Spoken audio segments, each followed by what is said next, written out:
আসসালামু আলাইকুম রহমতুল্লাহ। প্রিয় ভিউয়ার্স, দেখেন আমার এক চাচার একটা কাঁঠাল গাছে।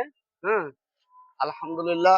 এই যে দেখেন, এই যে দেখেন, এটার থেকে এই দুইটা, এই একটার মাঝে হইলো তিনটা, এই একটার মাঝে একটা একটা আসার মধ্যে দেখাই।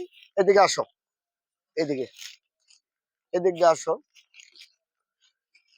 এই যে দেখেন, এটা হলো একটা, একটার মাঝে আছে এক, দুই, তিন, চার, পাঁচটা। হ্যাঁ, এই যে পাঁচটা। এখানে একটা আছে দেখেন, এই হলো তিনটা। এনার মধ্যে একটার মধ্যে আছে দেখেন, এই দুইটা। এদিকের একটা আছে দেখেন, এই হলো একটা। আলহামদুলিল্লাহ। এদিক দিয়ে আসো, এদিক দিয়ে। আলহামদুলিল্লাহ, আল্লাহর কাছে আল্লাহর নেয়ামত। দেখেন, আল্লাহর ইচ্ছা, এই উপরে যদি এক, দুই, তিন, চার, পাঁচটা কাঁঠাল একটা লস্কায় ধরতো, এটা হয়তো মানুষের চোখে লাগলো রে, অথবা এই নেটটা কুলাইতে পারলো না। আল্লাহর অশেষ মেহেরবানি, একদম মাটিতে লেগে এই কাঁঠাল গুলো আছে। আপনাদের কাছে কেমন লাগলো সবাই কমেন্টে জানাবেন।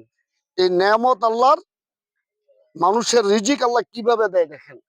আলহামদুলিল্লাহ, সবাই ভালো থাকবে না। আসসালামু আলাইকুম।